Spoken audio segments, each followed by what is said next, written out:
So in order to find the missing piece, it's the whole secant times the piece outside equals the whole other secant, which when there's x's involved, you have to add it and just leave it alone, times that piece outside. Does everybody get what I did? Yeah.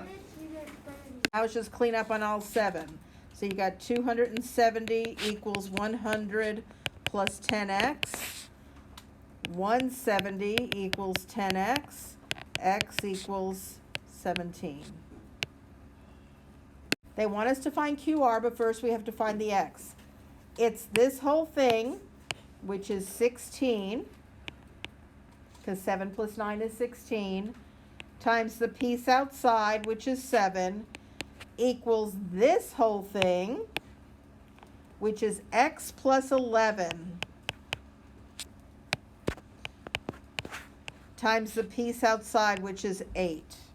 So this is 112 equals 8x plus 88.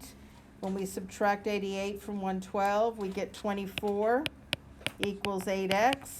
So x equals 3. So QR equals 6, because 3 plus 3 is 6. And that is your final answer. X is equal to 3 gets you to the final answer, but it is not the final answer. Everybody understand that?